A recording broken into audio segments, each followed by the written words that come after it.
for coming in. I know that you guys had bus issues and things like that as we were trying to work things out. In fact, actually, there you go. Oh yeah, use that microphone. Who called me the other day asking to borrow a truck? By the way, that was me. That was you. Yeah, Oh, you know what? I didn't even know that was you, dude, because the voice cut out, or like right when you said your name, the phone cut out. And so I just got a Texas number and saying, "Hey man, can I get a truck for like 24 hours?" I'm like, who is this now? There was obviously miscommunication, and my apologies on that. Did you get it figured out? How's your truck holding up? Bus is at the shop right now. We'll see if it makes it back. But I found a Honda Accord, so Accord, yeah. Little hatchback. What did you do? Did you post on socials like, "Hey, can I borrow a car for a little bit?" Like, how'd you do this? No, the internet's wild. Yeah. So, I called a couple buddies that I knew in the area and sent my trailer with somebody overnight, and hopefully it's still there. And then got on this app and rented a little car last night, and I showed up and it was in the middle of it looked like we were in Grand Theft Auto, Yeah, ghetto with a bunch of four-wheelers driving around the middle of the night blaring music. And I don't know, just they handed me the keys and now we're here. I don't know if there's drugs in it or not. You would hope so. Yeah. I'm gonna look in the trunk later. Well, this got to be like nothing new to you. You've been on the road now for like over 10 years, just kind of touring musician, road dogging it, paying your dues. But even from like an early standpoint, when you started performing live, it was apparent to a lot of people that you were the real deal. You sound fantastic. I consider, without, and I'm not going to give any of those cheesy you look likes, right? Because you get a lot of that, but you are definitely an old soul with young DNA. And I dig that style. And the new single that you have, Blackout, is a great way to pull people into the catalog that is a very like expansive musical realm, right? So it's very poppy in a way. It has a little edge to it. But again, that's people to pull people in. And once they pull it in, they realize they hear some of your ballads, they hear your vocal range, they hear your musical arrangements as well, and in your songwriting, then they're hooked. And that's what happened to me. So I want to say congratulations on that right off the bat. I appreciate that, man. We've been doing it for a long time, so there's a lot to dig into as far as the music. But yeah, as far as the touring, been doing it for a while. The bus thing's brand new to us, but that's a whole nother like logistical can of worms you open. But yeah, it's like, dude, you gotta have a good time on the road and enjoy your life rather than just torture yourself for decades. So we got to the point. This is Willie back here. Willie, you can join us on the mic, dude. Dude. Come on. Willie's been with me for like 6 years or something. Anyways, Willie's been writing with me and playing most of the main guitar shit since. We're on the air, so don't say that too much. Okay, you're all good. I hit the dump. All right. Anyways, but from the Black Sheep record on, so and just having a group around you to make sure that you don't get lost by yourself in the middle of nowhere, pretty much has been what we've been doing. Absolutely. Where'd you find Willie? Was he playing in the same kind of circles and scenes? Because you're from Austin, Texas. Your name is Austin. Yeah. You were playing basically the South Texas circuit, a little bit of country, a lot of bit of rock and roll. Yeah. And so I'm sure that you met a lot of musicians along the way, right? I actually met Willie from an old roommate of mine named Jimmy that I went to high school with. Willie was parking cars at the Radisson, and I needed a guitar player last minute for this fill-in show. And Jimmy was like, "Hey, I got this dude that I work with named Willie and he shreds." So I called Willie and I was like, "Hey, what are you doing Saturday? Can you play guitar?" And he was like, "Yeah, man, I can." And then he goes, "I got to go get my guitar and my amp out of storage." And I was like, "Oh my God." I thought he was like actively, gigging and stuff. So yeah, he had to go find the key to his storage unit and pull it out. And I think at the time he had like a tuner pedal. I made him get a tuner pedal, and I think he had a blues driver going into like a orange stack. Yeah, and dude, that's pretty much it. So Willie, dude, first off, let me hear your voice on the radio and say what's up to Tucson, if you will. What's up, Tucson? There you go. So, were you playing actively at the time, or was it something you grew up playing guitar and then you just put it down for a while to start working? I had moved to Texas in a different band. And it was the first band. It didn't really work out. Singer became a chef. Guitar player became a charter driver. Drummer became a policeman. I was kind of the last one, so And you became a valet driver. Yeah. became a valet driver. And then I gotten back into college, and then Austin called me, so I put that on hold. And that was when I was parking cars. I was put all my stuff in storage. I was temporarily homeless, and he. At that point, I was living out of the hotel I was working at for free. This Oh, is wow. a long story. That's a good trade out, though. It was a great trade Yeah, out. honestly. Seriously, My Radisson, I mean, there's worse places. My favorite is whenever he would tell us he would come down when he wasn't actually clocked in. He'd come down and his coworkers would be like, "What are you doing here? Why are you in pajamas?" Yeah, you don't have any water up in your room, so and the guy that facilitated the whole thing's like, keep it on the down low, don't tell anybody. So Yeah, so you were you basically get thirsty and you go down to the break room and like you're looking both ways, make sure no one's there, and you get caught by someone like, didn't you work today? Oh no, man, hey, y'all have a good day, and then you just like get out of there and hope they don't ask too many questions. they either thought you were like the hardest working guy in the Radisson or like a Yeah. house mouse, just like, hey, who's this transient He guy? loves being here. Yeah, or just Yeah. a ghost just roaming the halls. Well, we have Austin Meade. They're in studio because they're performing tonight at a club or the Rock, actually. Yep. And I'm excited I know that you brought guitars, so we're going to do some acoustic performance here on our podcast broadcast. We're going to keep the conversation moving on this because I have a lot of questions to ask you. And when we return, we'll do more with Austin Meade and also give you more information of everything that you need to know to go down the rabbit hole with them before their show tonight at the Rock, and we'll play Blackout as well. It's Rock 102.1 KFMA. All right, let's keep it moving. I'm still recording, so Okay. All right, and yeah, and my apologies for not being able to get you a truck. I was like this close, and then my manager came in. And they're like, "We're not allowed to do that. It's because we have lawyers, so it's a liability thing." Yeah. And I was like, because I called up my buddy who's a streamer as well, and I was like, "You got an extra truck with a hitch? You got a company, right?" He's a roofer, and he's like, "Yeah." And I was like, "Yeah. Let a band borrow it for us." 72 hours or something. Everybody always talks about liability this, liability that, but I mean, dude, all those people, they're not actually in situations on the road where they need help, Yeah. So, well, and I felt helpless, like my hands were tied on that. Where were you coming from too? I figured it out. We were in El Paso. Yeah. Well, this is actually the first show of the tour, so we stopped in El Paso, but we live down by San Antonio area. So where did you get the bus? So this is the first time you rented a bus? No, we've rented a bus before. But dude, all buses have issues and problems. This is one that we started using just a couple months ago. So did you rent it or buy it? This one we're renting. Okay.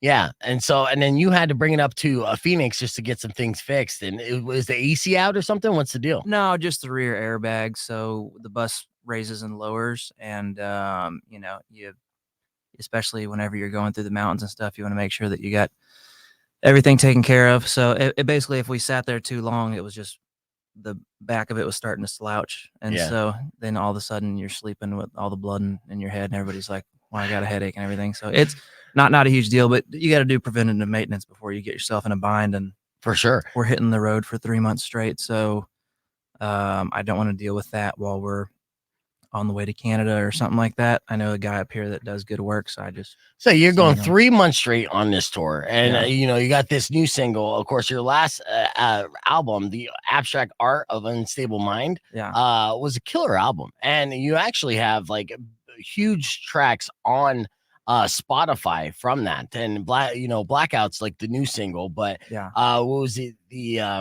Was it Happier Alone? Yeah, Happier Alone has like 29 million hits on Spotify. I say this, it's a cliche that every overnight success is years in the making, but you feel like now that you're starting to get your flowers and people are starting to recognize what you bring to the table over the past couple of years since pandemic?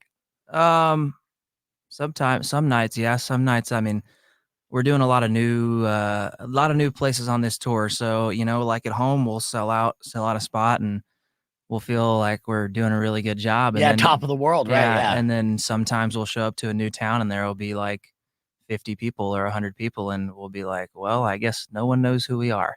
Right. So it kind of goes back and forth, but it keeps you honest. And sometimes in those situations, we'll we'll kind of change up the show. I like to do every now and then we'll do like an MTV Unplugged type thing if I know it's going to be more of a chill night. Yeah.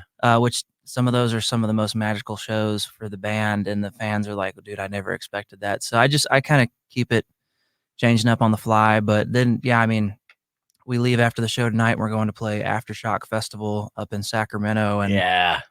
we've been really fortunate and lucky to get some cool spots like that. I think we're on the same stage as Queens of the Stone Age on Sunday. So, and I think 2 weeks ago we did Louder Than Life, and we really had no business on that stage, but they stuck us on the stage with who was it? It was Limp Bizkit, Corey Taylor, and Tool.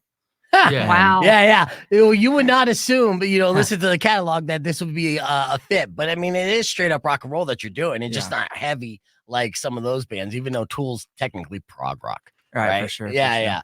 But I can see it. So that's good that you're getting some festival dates that help push along the headlining tours or headlining gigs on this tour. Mm-hmm. So 3 months going in on that. And honestly, tonight at the Rock, are you gonna do one of your like MTV Unplugged style? Because I listened to your which we went right into Blackout, which we'll talk about here in a second. I listened to some acoustic performances even before you grew that like wicked mustache, right? Like young Austin Meade. I seen you on a news program when you were like 21, still at Texas A&M, before the facial hair started growing in. Probably terrible. It was a very terrible time. No, man, like you could still tell at that point in time. And I've featured and been fans of a lot of like up and coming artists, baby bands, if you will, and artists before they cut their teeth and got known on that. And I would have been right there from day one being like, yeah, this kid got it for sure. So, I'm sure you were getting told that kind of from the beginning. Like once you started playing out, did you build the buzz early? Yes and no. I mean, I hate looking back at that old stuff because I just feel like I feel like I was trying really hard at the beginning and it kind of just spinning my wheels. And then I feel like once I stopped caring and I really just, which was probably around the waves of the Black Sheep record, once those kind of kicked in, then I feel like it was like, all right, here's who I am and this is what we do. And obviously having Willie hopping in was a huge thing, and a big thumbprint musically that helped push in that new direction. But I don't know, that old stuff, it cracks me up because you see it and it's like so cringy.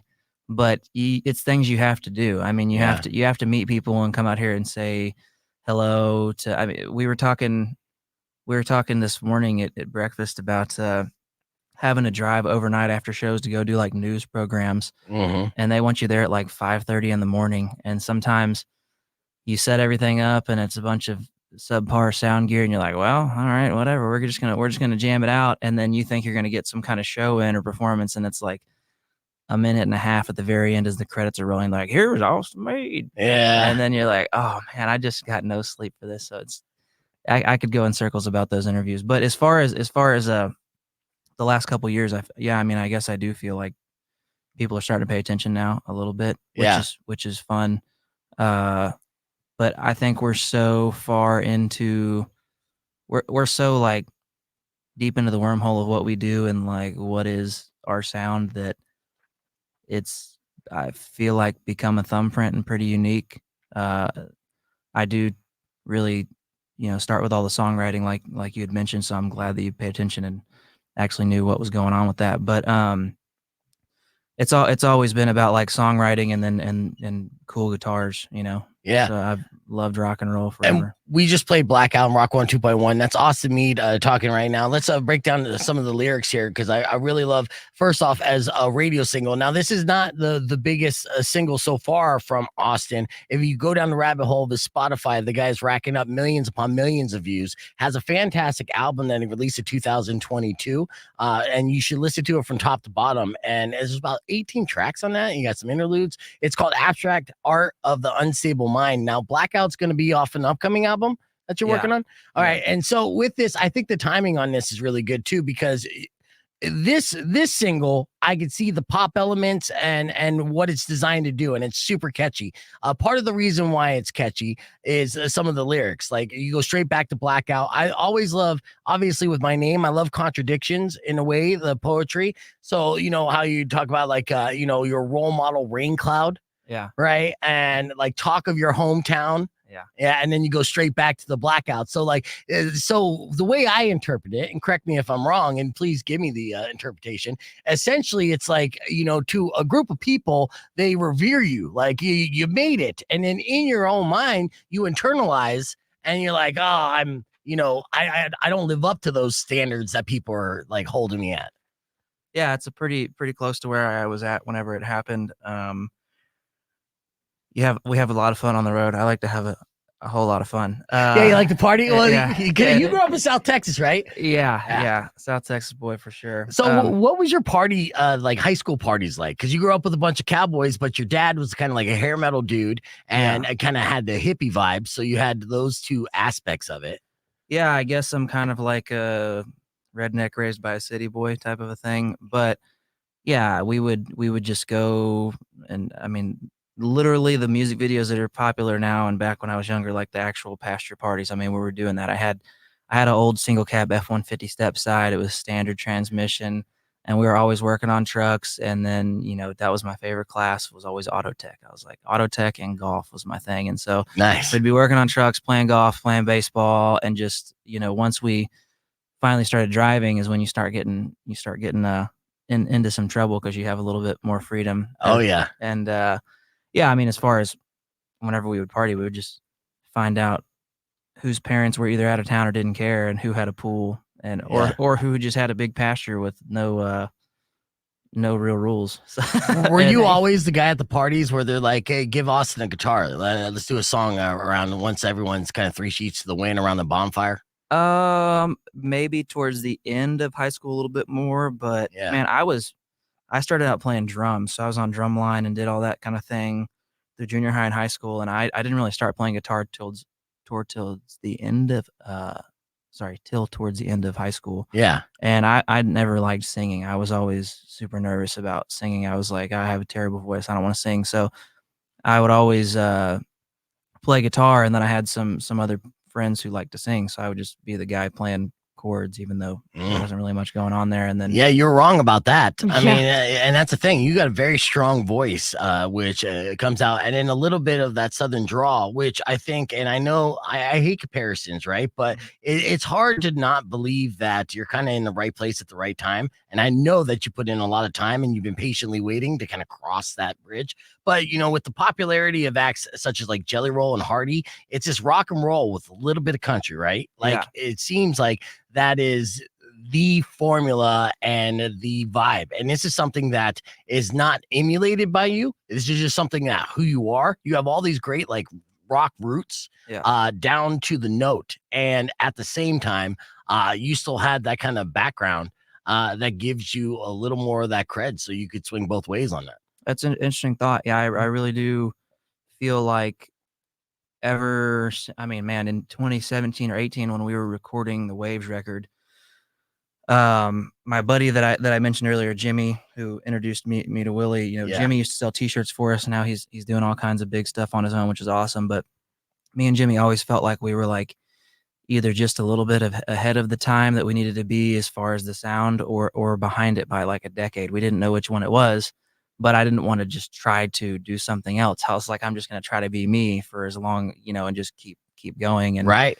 Let the rest of the world catch up, I guess, or whatever happens with it. And so I don't know. It's a weird thing. You mentioned some other artists that are awesome and they're popping off right now. I don't know what the secret sauce or magic of it is. I don't know that there is necessarily magic or secret sauce. Sometimes being authentic that's it. And sometimes it takes longer than others to for people to recognize that. But if you continue to stay true to your course and your path, the rest of the world will catch up. And it seems like that's happening. You can see Austin Meade tonight at the Rock, live and in person. That's a Low Dose show. The doors still open at 7 p.m. So it's early show. You also got the Coltrane's on with you. Yeah, Coltrane's are there. There's some buddies of ours. They've been to Texas a couple times, and I I think there's another local band, but I'm not exactly sure. I haven't looked at the It's going to be a party. I have to play some commercials here on this commercial side of the radio, but I want to thank you for coming in, and I want to get you set up to do a live performance for us if you can. Sounds good. And I'm looking forward to this. And I wish I had more time with you, but I know that, you know, when it rains, it pours. So we got double booked today. Nice. So we're going to get this going. You're going to be able to see the entire conversation that we had with Austin, youtube.com/beefvegan. And of course, you can check them out tonight at the Rock. Doors open at 7:00. Austin Meade, everybody. We'll let the reset be back with more and Asking Alexandria on Rock 102.1 KFMA. All right, kind of tripped over that, but yeah, let's get set up to do a live performance here. And I forgot they're playing it, huh? Asking Alexandria. yeah, they're playing at Encore, and then that's how they double booked us. So essentially that was Razor too, and it was at the same time. I'm like, oh shit, and I don't like to bump anyone or rush anyone. As you can tell in our conversation, we like to keep it fluid and kind of just go with it and then have like a nice long in-depth talk. But next time, okay? You got. Yeah, I know. That's true. I mean, that's see that here. And then Weirdo, why don't you here? I'm gonna set this up so I can get a guitar on Austin. Okay. Get the mic on Austin's guitar, and then he's got that for his vocals. And then Willie, I'm gonna have you just put the mic down in front of your guitar, and I think we should be rolling, you know. I sent you an invite on your phone if you want to handheld it. Yeah. And this will be smooth. Maybe we could even bang out two, or I don't know. I mean, I got such a hard reset, so let's get at least one in. Yeah. You ready, Willie? Maybe we'll see how it goes. Yeah, where you at, Willie? Let's make this happen, man. What do you need?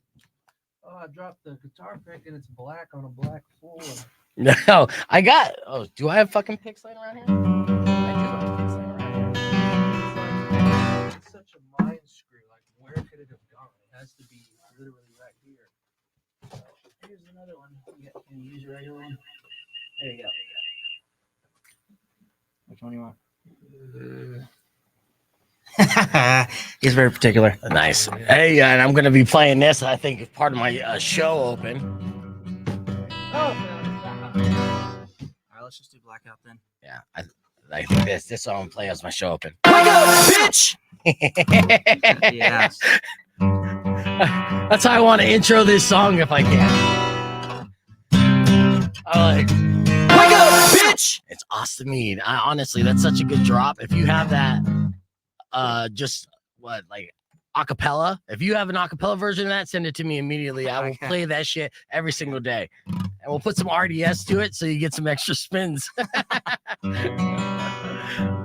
All right, Austin. I'm so stoked to have you in the studio. What's the song you're going to perform for us? I figure we'll do Blackout Acoustic since you haven't heard that one raw. Fuck yeah, let's do that. Here we go. As soon as Willie's ready.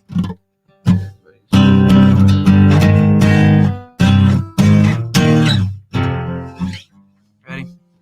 Yeah, bring this closer, I guess. Yeah, bring it down. Just bring it down there. You should be good. It's falling. Oh, yeah. I got it. Let it go. That's fine. Oh, there we go. It's freaking me out. I don't know what to do with my hands. All right, Awesome Me with Blackout. Let's go. There we go.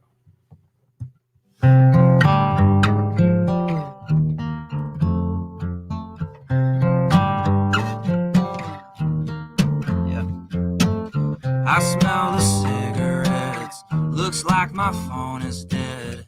Stupid shit again, still hanging with the same crowd. Try to remember when to turn to 6 a.m. Hope I still got some friends. Can someone take me home now? Promise myself that this is it. Strung out influence. Then I go straight back to blackout. Every morning I wake up face down. Guess I'm a straight jacket dropout, a role model rain cloud, the talk of my hometown. Then I go straight back to blackout. Keep hearing I'm the best at being such a mess. Dead last, first class disappointment. Sunday morning singing amen. Strung out influence. Then I go straight back to blackout. Every morning I wake up face down.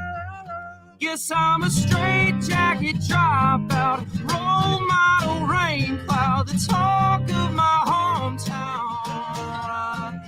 Then I go straight back to blackout. Wake up, bitch.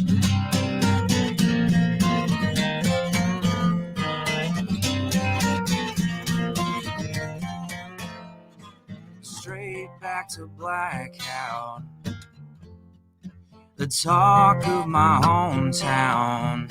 Then I go straight back to blackout. Every morning I wake up face down. Guess I'm a straight jacket dropout, a role model rain cloud, the talk of my hometown. Then I go straight back to blackout. Wake up, bitch.